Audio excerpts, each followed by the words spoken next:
What the doctor said takes me back to October 2019, 2 days after I was admitted to the Royal Victoria Infirmary Hospital in Newcastle. I didn't know at the time I was on the acute medical ward, and I had terribly distended stomach. I didn't realise it was full of fluid, ascites fluid it was called. I didn't know what was wrong with me, to be honest. I knew I had problems with the drink. I kept asking, nobody would tell me. By the Friday night, somebody came along and did this drain on my stomach and took loads of fluid off. Still didn't know what was going on. Nobody explained anything. It's a very busy hospital. Very odd not being told what was wrong with me. Anyway, Saturday I insisted on seeing a doctor. And I said, what's going on?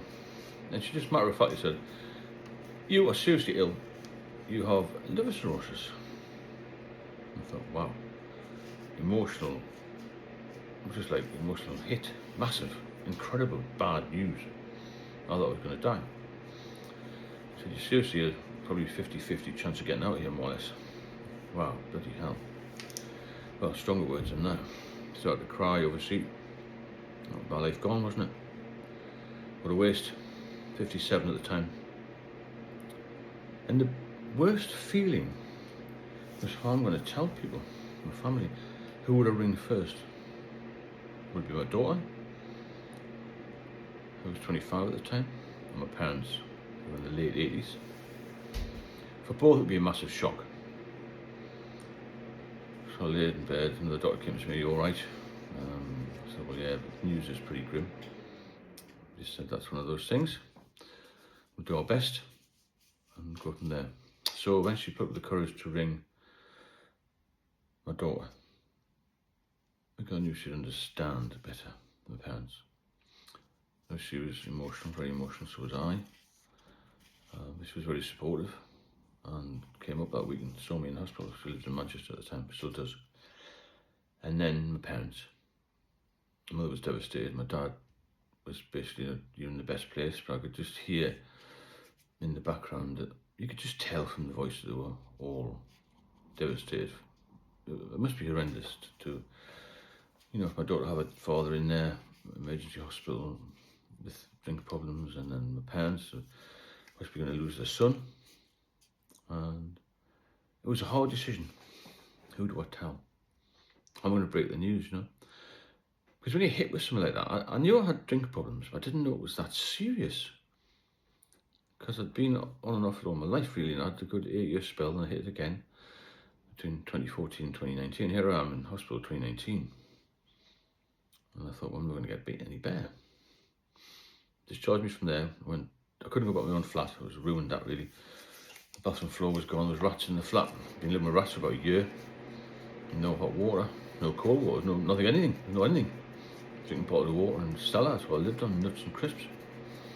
Complete mess, the flat.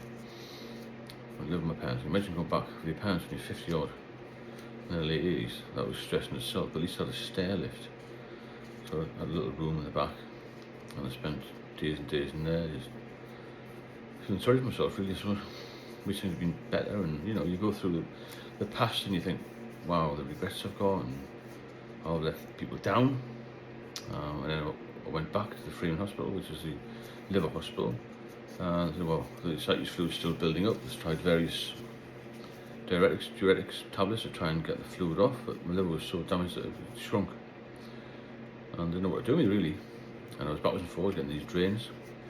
And then in the January, just 2 months after the first admission, I was taken in emergency again, because this fluid had built up to such a terrible level that it took 26 litres of fluid off me. I didn't know what to do with me. And also at the same time I had this umbilical hernia. Because when you've got this fluid, this ascites fluid, it pushes your stomach out, and the weakest part of that is the umbilical area, umbilicus, whatever it's called. And I didn't know what to do with that. COVID had just started, the hospital was in complete overload mode, as you can imagine. So was I thought, well, I'm going to be content with all this COVID thing and the serious illness. Put me on a liver ward. I was told I was very deconditioned. They tried lots of different medication again, still wouldn't go away, this fluid. And I sent me back home again, and every couple of days I was going back in for these day treatments to get this fluid off. was still building up again. And this hernia got bigger. And the doctor said that skin on the hernia will get really thin, be very careful with it. At the March time I woke up and I thought I needed to be, because how do you walk? I had so much fluid on me, thin legs, you know. And it started to bleed from the stomach. Jesus Christ. Saturday morning it was about 4 o'clock. I got my elderly parents who rang the ambulance, they came out double quick. I thought I was going to bleed to death. Taken to the hospital again. They sort of semi-patched me up on the Saturday morning, said you're going to see a liver consultant on the Monday. We'll have to get you out of the hospital because of the COVID, Karen. I just sat around for another 48 hours at home with my parents, waiting to go back to the liver specialist again on the Monday. And I thought that was the end of it. I was never going to survive this. Got to the hospital, she admitted me again. Emergency admission to take more fluid off. And then that happened for 2 or 3 weeks in a row, really backwards and forwards. And in May, this hernia split again. There was really bad blood loss.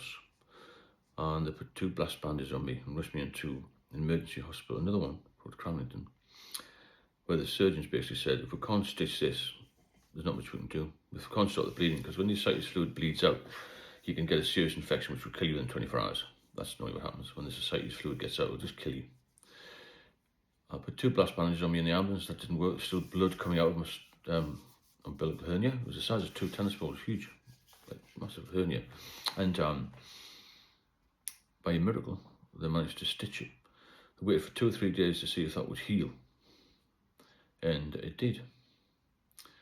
And I had a shunt put in my liver, which I said would reduce the ascites fluid in the portal vein. That didn't work. And then I went back again and they ballooned it up again. That was quite a dangerous operation. This TIPS, this TIPS, I heard on the internet. They put a little shunt in the portal vein to stop the ascites fluid building up, and you can get varices, bleeding, all sorts of things. So the second time I did it, started to work a little bit. And then they gave me an umbilical hernia operation. It was just all during COVID. It's a nightmare for everyone involved at the hospital. I don't know how they coped, to be honest. Then that worked. And then but there was still this recurrent ascites fluid, which was the main danger.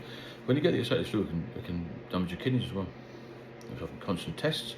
I've done 4-hour observations in hospital, 2 weeks for any referral to a liver transplant surgery or anything like that. That's about 18 months, backwards and forwards, backwards and forwards, backwards and forwards. The ascites fluid started to dissipate a little bit and so on, without the tablets or anything. I couldn't take the tablets, I was being sick, I had nausea and all sorts of problems. I was 9 stone when I was taken in. I'm 6'3". You can imagine the mess I was in. I'd been in a concentration camp, I'd been starved. I didn't eat properly, you see. And they started building me up a little bit with more and more food. Went home again. It was very stressful living with the parents. You know, they were ill as well. My dad was quite ill. I was ill. My mother, I don't know, my mother coped. The ambulance crew used to come out and said to my mother, you need to go to the hospital for a rest, you know, to get away from these two. You know, trying to lighten the situation, but it was serious illness that I had. I'm my dad. So, back to the hospital again, I started to settle down. I was backwards and forwards every 2 to 3 weeks getting this fluid drained up.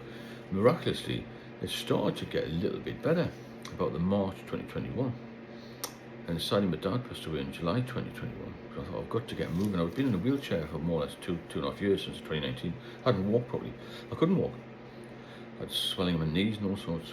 And I started pulling myself around. I thought, I've got to get myself fit for this funeral. So I started to walk 10 yards. And I used to feel I was going to fall over.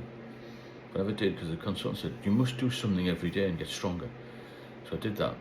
My funeral, my dad's funeral passed over without incident, thankfully. I didn't go back in the drink. I was tempted, mind. Very tempted to go back in the booze, even though I know one drink would kill me. The power of addiction. And then I got a little bit better from there. And the rest is on the videos, and I'll do more stuff as time goes on, you know. But the shock and awe of being told that you have a serious illness is crippling, emotionally and physically, really. And the way it was brought to me was particularly bad, I thought. I know that we've got counsellors and this sort of thing nowadays, but it's like, I mean, the hospital was busy anyway. I just put it down to that. That's my excuse for them. That makes an excuse for them. But, you know, for me just to walk in and say, you know, seriously, you've got liver cirrhosis is a massive, massive blow emotionally. And it's very difficult to tell family and friends. This is a warning to everybody, you know, not many people get to this level of illness, thankfully, before they stop. Stop when you can. Get off the booze as soon as you can get off it, you know, because it will kill you.